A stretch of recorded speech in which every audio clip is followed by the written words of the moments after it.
नमस्कार मित्रांनो, आपले स्वागत आहे. मित्रांनो, आज ऋषीपंचमी आहे.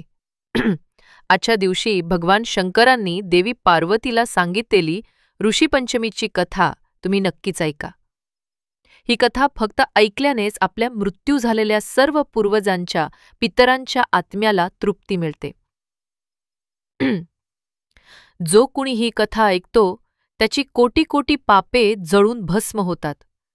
आणि हे व्रत केल्याने तर मनुष्य सर्व पापांपासून मुक्त होऊन भगवान श्री विष्णूजवळ वैकुंठमध्ये निवास करतो.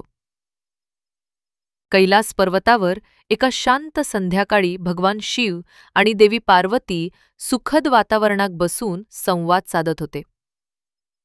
पार्वती मातेनं महादेवांच्या चरणांजवळ बसत अलगद विचारलं, नाथ, ऋषीपंचमी हे व्रत का केलं जाते? हे व्रत करण्यामागील उद्देश काय? हे व्रत केल्याने कोणते पुण्य मिळते? कृपया मला विस्तारपूर्वक सांगा. महादेव स्मित हास्य करत म्हणाले, हे पार्वती, तू विचारलेला प्रश्न अतिशय मंगल आणि कल्याणकारी आहे. ऋषीपंचमी व्रताचे महात्म्य फार मोठे आहे. यामुळे अनाहूत पापांचा नाश होतो आणि आत्मशुद्धी लाभते. भगवान विष्णूंनी स्वतः मला या व्रताबद्दल सांगितले आहे. त्यांनी जी कथा मला सांगितली मी तीच तुला सांगतो. तू ही कथा ध्यानपूर्वक ऐक. या कथेतून ऋषीपंचमी व्रताचं सामर्थ्य स्वतः प्रकट होईल. महादेव देवी पार्वतीला ती कथा सांगायला सुरुवात करतात. चला तर मग मी कथा सांगायला सुरुवात करते. पण त्या अगोदर मित्रांनो, मी ही कथा खूप मेहनतीने बनवली आहे. तुम्हा सर्वांना एकच विनंती, प्लीज माझ्या मेहनतीसाठी लाईक नक्की करा. कमेंटमध्ये ओम नमो नारायण हर हर महादेव नक्कीच लिहा. आणि चॅनलला सबस्क्राईब करून घ्या. ते फ्रीच आहे बरं. चला तर मग मी सुरू करते. मित्रांनो, पुरातन काळी विदर्भ देशातील एका गावात देवशर्मा नावाचे एक श्रेष्ठ ब्राह्मण राहत होते. धर्मपरायण आणि वेदविद्या पारंगत अशा देवशर्म्यांचा सर्वत्र मान होता. ते दररोज अग्निहोत्र करत आणि वेदांचा स्वाध्याय व अध्ययन अध्यापन यात व्यग्र असत. यज्ञयाग, दानधर्म इत्यादी ब्राह्मणांचे 6 कर्तव्य कर्म ते निष्ठेने पालन करीत. सर्व वर्ण आणि वर्गांच्या लोकांमध्ये त्यांना आदराने पाहिले जाई. त्यांच्या कुटुंबात सर्व प्रकारची समृद्धी होती. त्यांना सुशील पत्नी, गुणी संतती, भरपूर पशुधन आणि आप्तेष्ट मिळाले होते. देवशर्म्यांची पत्नी भगना नावाची एक पतिव्रता आणि तत्पर गृहिणी होती. पतीच्या प्रत्येक धार्मिक कृत्यात ती मनोभावे सहभागी होत असे. भाद्रपद महिन्यातील शुक्ल पक्ष पंचमी तिथीला देवशर्मा आपल्या दिवंगत पित्याच्या आत्म्याच्या शांतीसाठी श्राद्धविधी करीत असत. त्या श्राद्धासाठी 1 दिवस आधीच ते आसपासच्या विद्वान ब्राह्मणांना आपल्या घरी निमंत्रित करून ठेवत. श्राद्धाच्या दिवशी सकाळी लवकर उठून स्नानादी आन्हिके करून देवशर्म्यांनी अंगण शुद्ध केले. त्यांनी नवी स्वच्छ मातीची भांडी मागवून घेतली. भगनाने त्या सर्व नवीन भांड्यांमध्ये सगळे पाककर्म केले. सुग्रासन्न, विविध पक्वान्ने आणि मिष्टान्ने यांचा सुगंध संपूर्ण घरभर दरवळला. तिने तब्बल 18 प्रकारचे रुचकर पदार्थ बनवले होते. पितरांच्या तृप्तीसाठी ती पूर्ण भक्तिभावाने स्वयंपाक करत होती. दुपार होताच आमंत्रित 5ही ब्राह्मण देवशर्म्यांच्या अंगणात पोहोचले. देवशर्म्यांनी आदराने त्यांचे स्वागत केले. स्नान करून, नवीन वस्त्र परिधान करून त्यांनी ब्राह्मणांना आसनावर बसवले. विधीपूर्वक त्यांच्या पायांवर पाणी घालून सेवा केली. त्यानंतर भगणाने तयार केलेले उत्तम अन्न, गोड पदार्थ आणि फळे इत्यादी भोजनासाठी ब्राह्मणांना परोसले. देवशर्म्यांनी पुरोहितांच्या मार्गदर्शनाखाली श्राद्धविधी पूर्ण केला. पितरांसाठी पिंडदान केले. ब्राह्मण अतिथी तृप्त होईपर्यंत पुन्हा पुन्हा भोजन वाढून त्यांचा सत्कार केला. भोजनानंतर देवशर्म्यांनी प्रत्येक ब्राह्मणाला दक्षिणेच्या रूपात वस्त्र, सोन्याची नाणी आणि तांबूल, पान सुपारी अर्पण केली. संतुष्ट झालेल्या त्या ब्राह्मणांनी देवशर्म्यांना आणि त्यांच्या कुटुंबाला मनःपूर्वक आशीर्वाद दिले. ब्राह्मण भोजनानंतर देवशर्म्यांनी आपल्या इतर भुकेल्या बांधवांनाही अन्नदान केले. घरातील नोकरचाकर, नातेवाईक आणि इतर जे कोणी उपस्थित होते त्यांनाही नियमपूर्वक भोजन घालून श्राद्धकर्माची पूर्णाहुती दिली. दिवसभराचा सगळा कार्यक्रम सुरळीत पार पडला. दिवस कलत आला तसे अंगणातले सगळे आवरून देवशर्मा थकलेल्या देहाने आपल्या झोपडीच्या ओसरीवर येऊन बसले. संध्याकाळचा काळोख दाटू लागला होता. भगनाही दिवे लागणीची तयारी करू लागली. तेवढ्यात देवशर्म्यांच्या कानावर कुठला तरी मंद आवाज आला. सुरुवातीला त्यांनी दुर्लक्ष केले, पण नंतर जाणवले की त्या आवाजात जणू मानवी स्वरांची छटा होती. देवशर्मा सावध झाले आणि कान देऊन ऐकू लागले. तो आवाज घरामागे बांधलेल्या गोठ्यांकडून येत होता. आश्चर्याची गोष्ट म्हणजे त्यांच्या घरातली जुनी कुत्री आणि तो बैल एकमेकांशी बोलत होते. खुद्द देवशर्म्यांना स्वतःच्या कानांवर विश्वास बसत नव्हता. काही क्षण ते भांबावून गेले, पण मग देववाणीचे सामर्थ्य लाभल्याप्रमाणे त्यांना त्या जनावरांच्या भाषा समजू लागल्या. कुत्रीच्या चेहऱ्यावर वेदनेची छटा होती आणि बैलाचा स्वर उद्विग्न आणि व्यथित वाटत होता. कुत्री कणत बैलाला म्हणत होती, स्वामी, आज माझ्यावर जे काही ओढवलं ते ऐका. आज झालेल्या या प्रकाराने मी खूप व्यथित झाले आहे. आपला मुलगा देवशर्मा पितरांना तृप्त करण्यासाठी जो नैवेद्य तयार करत होता तो शुद्ध राहावा म्हणून मी एक प्रयत्न केला, पण त्यातून मलाच हे दुर्दैव भोगावे लागले. सकाळी स्वयंपाक चालू असताना दैवयोगाने मी स्वयंपाकघराकडे गेले. तिथे पाहते तर काय, एक विषारी साप घरात शिरला आणि स्वयंपाकघरातील दुधाच्या भांड्यापाशी गेला. त्याने आपला फणा उगारून त्या दुधाच्या भांड्यात विष टाकले. हे माझ्या डोळ्यांत देखत घडले. तेव्हा माझ्या काळजात धस झालं, कारण त्या दूषित दुधापासून काही तयार होऊन ब्राह्मणांना वाढलं गेलं असतं तर त्या विषामुळे निष्पाप ब्राह्मणांचे प्राण गेले असते.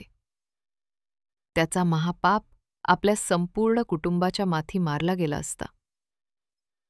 म्हणून हे टाळण्यासाठी मी क्षणाचाही विलंब न करता धाव घेतली आणि त्या विषारी दुधाचे घोट मी स्वतःच प्राशन केले. माझ्या तुच्छ जीवापेक्षा त्या 5ही ब्राह्मणांचे जीव वाचावेत हाच एक विचार केला. मी सगळं विषारी दूध प्यायलं आणि लगेच ते दुधाचं भांडंही कलंडून दिलं. पण त्याच वेळी आपली सून स्वयंपाकघरात आली आणि तिने मला दूषित दुधात तोंड घातलेलं पाहिलं. मला असे करताना पाहताच ती प्रचंड संतापली. ती जोरात ओरडली आणि रागाच्या भरात हाताशी आलेली एक काठी घेऊन माझ्यावर तुटून पडली. तिने मला अक्षरशः बेदम मारलं. तिच्या त्या मारामुळे माझ्या बरगड्यांना इजा झाली आहे आणि कंबरचे हाड देखील मुडल्यासारखे झाले आहे. बघा ना, मी लंगडी पडले आहे आणि अजूनही असह्य वेदना सहन करत आहे. त्या दुःखातून मी अजून सावरू शकलेले नाही. कुत्रीचा आवाज कातर झाला.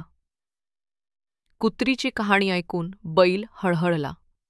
तो गंभीर स्वरात म्हणाला, हे खरोखरच दुर्दैवी आहे, पण आता तू माझेही दुःख ऐक. आजच्या दिवशी तुझे दुःख झाले तसेच माझ्यावर सुद्धा अन्याय झाला आहे. आपला देवशर्मा मुलगा आज श्रद्धेने इतक्या विधाने श्राद्धकर्म पार पाडण्यात दंग होता. 5ही ब्राह्मणांना त्याने वाढून तृप्त केले, दानदक्षिणा दिली, पण या सगळ्या गडबडीत मला मात्र सगळ्यांनीच विसरून टाकले. बैलाचे डोळे भरून आले होते. तो पुढे म्हणाला, दिवसभर शेतात राबूनही मला वेळेवर खाऊ पाणी मिळाले नाही. कोणी एकानेही मला चारा किंवा पाणी दिले नाही. मी उपाशीपोटी राबलो. शेवटी संध्याकाळी अंग मेहनत संपल्यावरही माझ्या तोंडाला लावलेला मुखबंध कोणी काढायचंही भान ठेवले नाही. त्यामुळे समोर टाकलेले कोरडे गवत देखील मी खाऊ शकलो नाही. तहानेने माझा जगारा झाला होता, पण कोणी मला पाण्याचा थेंबही प्यायला दिला नाही. अखेर उपाशी पोटीच मला रात्र जागून काढावी लागली. हाय रे, आज आपल्या पुत्रानेच माझ्याकडे लक्ष दिले नाही. आपल्याच घरात मला असा उपेक्षित राहावा लागत आहे. काही क्षण बैल निशब्द झाला. मग तो विचारमग्न स्वरात म्हणाला, निसंशय आम्ही पूर्वजन्मी काहीतरी महापाप केले असले पाहिजे. त्याच पापाचे परिणाम आपण आता भोगत आहोत.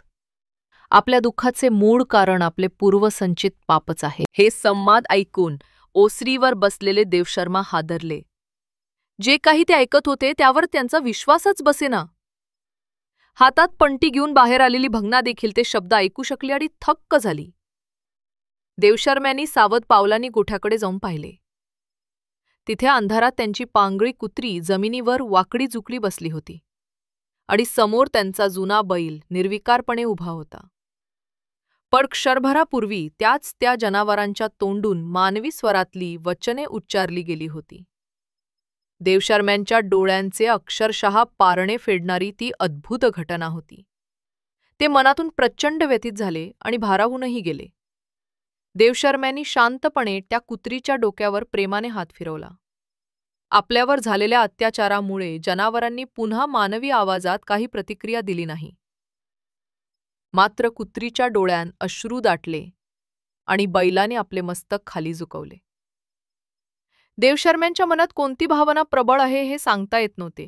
प्रचंड आश्चर्य की अथांग दुःख.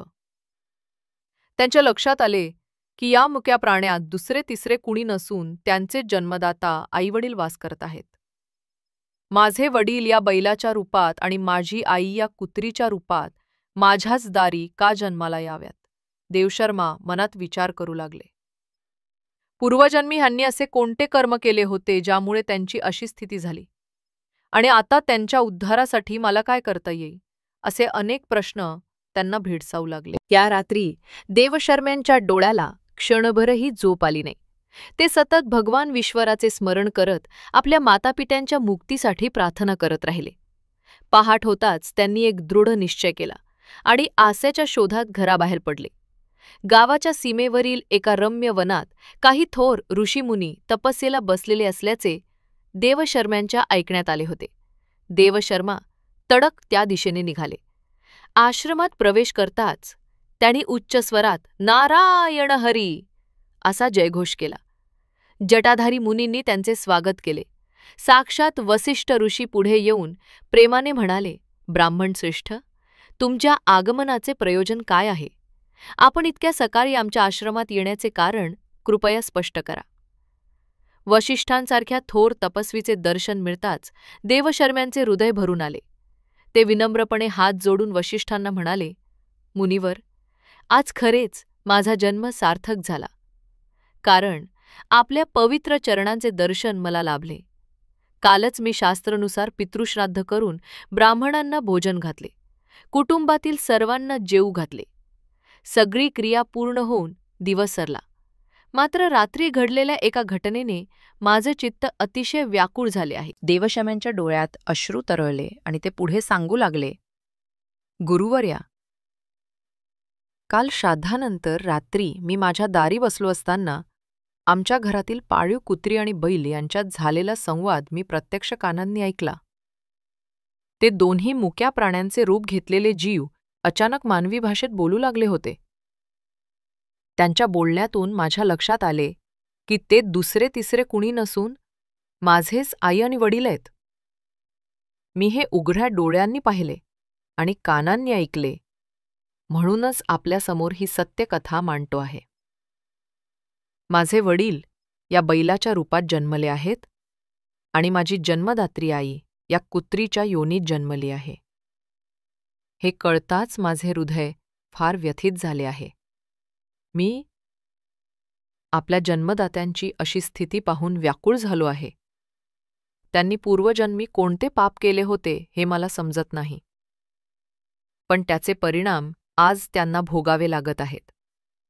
त्यांच्या मुक्तीसाठी काय करता येईल हे माझ्या ध्यानात येत नाही. कृपा करून माझे मार्गदर्शन करा. असे म्हणत देवशर्मा ऋषींच्या चरणीं नतमस्तक झाले. देवशर्म्याचे कथन ऐकून आश्रमातील सर्व ऋषीमुनी गंभीर झाले. वसिष्ठांनी क्षणभर ध्यान धरून आपल्या दिव्य दृष्टीने सत्यस्थिती अवलोकन केली.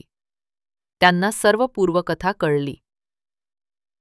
मग त्यांनी डोळे उघडून देवशर्म्याकडे पाहत शांतपणे म्हणाले, ए ब्राह्मण श्रेष्ठ, शांत हो. मी तुला तुझ्या मातापित्यांच्या पूर्वजन्माची कथा सांगतो ज्यामुळे त्यांच्या दुर्दैवाचे कारण स्पष्ट होईल.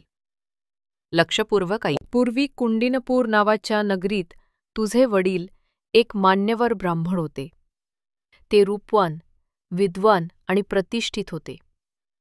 तुझी आईही अतिशय सुशील पतिव्रता होती. एकदा भाद्रपदातील शुक्ल पंचमीला, जी ऋषीपंचमी म्हणून पवित्र मानली जाते, तुझ्या वडिलांच्या पितरांची वार्षिक श्राद्ध तिथी आली. तुझ्या वडिलांनी त्या दिवशी मोठ्या विधीपूर्वक श्राद्धयज्ञ आयोजित केला. गुरुजनांना बोलावले, ब्राह्मण भोजन घडवले, परंतु या सर्व तयारीत त्यांना त्या पंचमी दिवशी करावयाच्या ऋषीपंचमी व्रताची आठवण राहिली नाही. त्यांनी अज्ञानवश ते व्रत सोडून दिले. त्यांच्या दृष्टीने त्या दिवशीच्या श्राद्धकार्यालाच महत्त्व होते. त्यामुळे ऋषीव्रताचा त्याग झाला. दुर्दैवाने त्याच दिवशी तुझी आई रजस्वला अवस्थेत होती. धर्मशास्त्रानुसार रजस्वला स्त्रीने अशा पहिल्या 3 दिवसात स्वयंपाक इत्यादी कामे करू नयेत, अन्यथा ती पापाची भागी होते. तरीही घरी दुसरी कोणतीही स्त्री मदतीला नव्हती आणि श्राद्धानिमित्त वेळेवर भोजन तयार करणे आवश्यक होते. म्हणून तुझ्या मातेला त्या अपवित्र अवस्थेत देखील स्वतः स्वयंपाकघरात जावे लागले. पवित्र ब्राह्मणांसाठी तिने स्वतःच जेवण बनवले. ही गोष्ट धर्मवर्जित होती. अशा अस्वच्छ अवस्थेत बनवलेले अन्न ब्राह्मणांना खाऊ घातल्यामुळे तुझ्या आईच्या पापात भर पडली. त्याचप्रमाणे ऋषीपंचमी व्रत न पाळल्यामुळे तुझ्या वडिलांचेही पाप निर्माण झाले. त्यांच्या या चुकांसाठी त्यांना पुढील जन्मात कठोर शिक्षा भोगावी लागली. वसिष्ठ पुढे म्हणाले, त्या पापांच्या परिणामस्वरूप तुझी आई मृत्यूनंतर कुत्रीच्या रूपात स्वतःच्या घरातच जन्मली आणि तुझे वडीलही बैलाच्या रूपात तुमच्या घरात आले. बघ, हा कसा विचित्र दैवयोग. ज्यांच्या घरी त्यांनी पोटभर अन्नदान केले त्याच घरात पुढच्या जन्मी त्यांना उपाशी पोटी भटकावे लागले. पण जरी पूर्वजन्मीचा दोष असेल तरी आता त्यांच्या मुक्तीसाठी मार्ग आहे. वसिष्ठांच्या विवरणानं देवशर्म्यांच्या डोळ्यात पाणी उभे राहिले. आपले मातापिता असे दुर्दैवी जन्म भोगत आहेत हे समजल्यावर त्यांचे काळीच तुटल्यासारखे झाले. ते थरथरत्या आवाजात म्हणाले, ऋषीवर, माझ्या आईवडिलांच्या उद्धारासाठी मी काहीही करायला तयार आहे. कृपा करून मला एखादे उपाय, व्रत किंवा तीर्थसाधना सांगा ज्यामुळे त्यांची यातना संपेल. मी कोणताही त्याग करायला सिद्ध आहे. फक्त त्यांच्या आत्म्यांना मुक्ती मिळू दे. वसिष्ठांनी समाधानानं मान डोलावले आणि ते म्हणाले, बाळ, निराश होऊ नकोस. तुझ्या मातापित्यांच्या उद्धाराचा मार्ग निश्चित आहे आणि तो तुलाच पूर्ण करायचा आहे.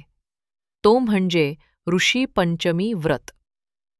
भाद्रपद महिन्यातील शुक्ल पंचमीला हे व्रत करण्यात येते. त्या दिवशी नदी, तलाव किंवा पवित्र कुंडात स्नान करून शरीरशुद्धी करावी. मग घरच्या अंगणात गोमयानं शुद्ध केलेल्या भूमीवर आकर्षक रांगोळीनं एक पवित्र मंडल रेखावावा. त्या मंडलाच्या मध्यभागी तांब्याचा कलश स्थापित करून त्यात गंगाजल भरावे. कलशाच्या मुखावर तांब्याचा एक पात्र ठेवून त्यात तांदूळ किंवा इतर पवित्र धान्य भरावे. त्या धान्याने भरलेल्या पात्रात सप्तऋषींची स्थापना करावी.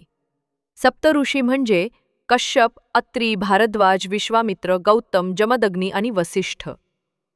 या 7 महान ऋषींच्या प्रतिकात्मक मूर्ती किंवा चित्र त्या पात्रात ठेवून त्यांच्या भक्तिपूर्वक पूजा करावी. त्यांना सुगंधी फुले, अक्षता, धूप आणि दीप अर्पण करावे. नैवेद्यासाठी तिन्नी किंवा इतर पवित्र धान्याचे पक्वान्न अर्पण करावे. दिवसभर उपवास ठेवून संध्याकाळी केवळ एकदाच ते नैवेद्य प्रसाद रूपाने ग्रहण करावे. त्या दिवशी दुसरे कोणतेही अन्न खाऊ नये. ऋषींना अर्घ्य अर्पण करण्यासाठी विशेष मंत्र म्हणावा आणि नम्रतापूर्वक विधी संपन्न करावा. त्यानंतर एखाद्या आदरणीय ब्राह्मणाला भोजन घालून दक्षिणा द्यावी. या व्रताचे सर्व विधी श्रद्धेने पूर्ण केल्यास तुझे आई वडील निश्चितच पापबंधनातून सुटतील. रजस्वला दोष किंवा इतर कोणतेही अशौच त्यांच्या आत्म्यावर लागले असेल तर ते या व्रताच्या पुण्यप्रभावाने धुवून निघेल. इतकेच नव्हे तर या व्रताचे महात्म्य इतके महान आहे की भविष्यात जर स्त्री पुरुषांकडून अजाणतेने काही पाप घडले असेल तर त्या दोषांच्या परिहारार्थ हे व्रत करावे. या उपासनेमुळे देह मन शुद्ध होतात. वशिष्ठांचे मार्गदर्शन ऐकून देवशर्म्यांनी साशोनयनांनी त्यांना दंडवत घातला. गुरुदेव, आपल्या कृपेने मला मार्ग मिळाला. आता मी पूर्ण श्रद्धेने हे व्रत पार पाडेन, असे त्यांनी निर्धारपूर्वक सांगितले. आश्रमातील इतर मुनींनाही देवशर्म्यांनी सन्मानपूर्वक वंदन केले आणि हर्षभरित हृदयाने आपल्या गावी परतले. यानंतर जेव्हा भाद्रपदातील शुक्ल पंचमी पुन्हा आली तेव्हा देवशर्म्यांनी वशिष्ठांनी सांगितलेल्या रीतीने ऋषीपंचमी व्रताचे कठोर अनुष्ठान केले. पहाटे नदीवर जाऊन पवित्र स्नान केले. मग घरी परत आल्यावर अंगणात शुद्ध मातीने सुंदर चौकटीचे मंडल रेखाटले. त्यावर तांब्याचा कलश ठेवून त्यात पवित्र जल भरले. कलशाच्या मुखावर तांदळाने भरलेले तांब्याचे पात्र ठेवून त्यात सप्तऋषींची प्रतिकृती स्थापित केली. भगनाने पूजासामग्री आधीच तयार ठेवली होती. देवशर्म्यांनी मनपूर्वक त्या सप्तऋषींची पूजा आरंभली. हळद कुंकू अक्षता वाहून धूपदीप प्रज्वलित केले. सप्तऋषींप्रती कृतज्ञतापूर्वक प्रार्थना केली. गव्हाच्या पिठाचा नैवेद्य बनवून अर्पण केला. दिवसभर उपवास पाळला आणि संध्याकाळी तो नैवेद्य प्रसाद म्हणून पत्नीसह ग्रहण केला. त्या रात्री देवशर्मा आणि भगना दोघेही मंद प्रकाशातील मंडपात बसून पूजा पूर्ण झालेल्या सप्तऋषींचे ध्यान करत होते. इतक्यात एक अद्भुत घटना घडली. देवशर्म्यांच्या घरामागील गोठ्यात अचानक तेजस्वी प्रकाश पसरला.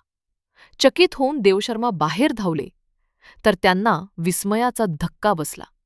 त्यांचा वयोवृद्ध बैल निश्चित जमिनीवर पडला होता आणि त्याच्या शेजारी ती जुनी कुत्रीसुद्धा स्वस्थपणे पडली होती. काही क्षणातच दोन्ही प्राण्यांनी शांतपणे शेवटचा श्वास घेतला आणि त्याबरोबरच त्या अंधाऱ्या गोठ्यात एक दिव्य दृश्य उतरले. 2 तेजस्वी प्रकाशपुंज हळूहळू आकार घेत आकाशाकडे उंचावू लागले. देवशर्म्यांनी आश्चर्याने पाहिले तर त्या तेजोमय रूपांमध्ये त्यांचे मातापिता प्रकट झाले. त्यांच्या आईवडिलांचे आत्मस्वरूप शुभ्र वस्त्रांनी अलंकृत होते आणि चेहऱ्यावर समाधानाचा भाव होता. देवशर्मा आणि भगना भावविव्वल होऊन त्या तेजोमूर्तींना नमस्कार करत खाली वाकले. देवशर्म्यांच्या वडिलांचा आत्मा पुढे येऊन प्रेमाने म्हणाला, प्रियपुत्र, तू केलेल्या प्रयत्नांमुळे आम्हाला आमच्या पापातून मुक्ती मिळाली आहे. तुझ्या ऋषीपंचमी व्रताच्या पुण्याबळामुळे आम्ही आता उच्च लोकांकडे प्रस्थान करीत आहोत. पित्याच्या रूपात मी तुला अतूट प्रेम दिले, पण पूर्वजन्मी नकळत आमच्याकडून मोठी चूक झाली होती. आता तुझे कल्याण व्हावे हीच सदिच्छा. अशीच भक्तिभावाने आणि कर्तव्यनिष्ठेने तू सदैव धर्माचरण करत राहा. मातेच्या आत्मस्वरूपानेही प्रेमाने आशीर्वाद देत म्हटले, बाळा, या जन्मी तू आम्हाला पुत्ररूपाने लाभलास हे आमचे मोठे भाग्य आहे. तू आमच्यासाठी जे काही केलेस त्यामुळे आमची जन्मोजन्मीची सोडवणूक झाली आहे. देव तुझे सर्व मंगल करो. आम्ही सदैव तुझ्या पाठीशी आहोत. या शब्दांसह त्या 2 तेजस्वी आत्म्यांनी आपल्या पुत्रपुत्रवधूला प्रेमळ आलिंगन दिले आणि हळूहळू आकाशातील दिव्य लोकांकडे प्रस्थान केले. देवशर्मा आणि भगना डोळ्यात आनंदाश्रू घेऊन वर जाणाऱ्या त्यांच्या तेजोमूर्तींचा मार्ग पाहत राहिले. कैलास पर्वतावर हे वृत्तांत ऐकून अवघे वातावरण स्तब्ध झाले. भगवान शंकरांनी आपली कथा समाप्त केली. ते पार्वतीला उद्देशून म्हणाले, हे पार्वती, या कथेतून तुला ऋषीपंचमी व्रताचे महान महात्म्य उमगले असेलच. या व्रताचे पालन केल्याने मनुष्य आपले अजाणतेतील पाप धुवून काढू शकतो. विशेषतः स्त्रियांनी आपल्या मासिक रजोदर्शनाच्या काळात अजाणता झालेल्या दोषांपासून मुक्ती मिळवण्यासाठी हे व्रत निष्ठेने पालन करावे. या व्रताच्या प्रभावाने त्यांच्या देह मनातील सर्व अशौच दूर होऊन त्यांना पवित्रता प्राप्त होते. जो कोणी स्त्री अथवा पुरुष नियमपूर्वक आणि श्रद्धेने ऋषीपंचमीचा उपवास आणि पूजा अर्चा करील, त्याला या जन्मी पुण्यफल आणि आयुष्यात सुख समृद्धी लाभेल. तसेच अंतकाळी भगवान विष्णूंच्या दिव्य लोकाची प्राप्ती होईल. शिवाच्या मुखातून ही कथा ऐकून पार्वतीचे हृदय भक्तीने भरून आले. तिने कृतज्ञतेने महादेवांना वंदन केले.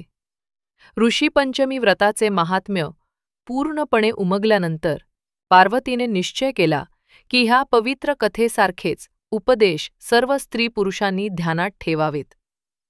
या व्रताच्या पालनामुळे पापमुक्तीचा मार्ग मिळतो आणि अंतिम मुक्तीद्वार उघडते, हे ज्ञान तिने श्रद्धेने स्वीकारले. पार्वती प्रसन्न मुद्रेने भगवान शंकराच्या सान्निध्यात पुढे कैलास पर्वतावर निवास करू लागली. तर मित्रांनो, ही कथा तुम्हाला कशी वाटली कमेंट करून नक्की सांगा. व्हिडिओ आवडला असेल तर लाईक जरूर करा. कमेंटमध्ये हर हर महादेव, रामकृष्ण हरी नक्कीच लिहा. आमच्या चॅनलला पण सबस्क्राईब पण करून घ्या. धन्यवाद.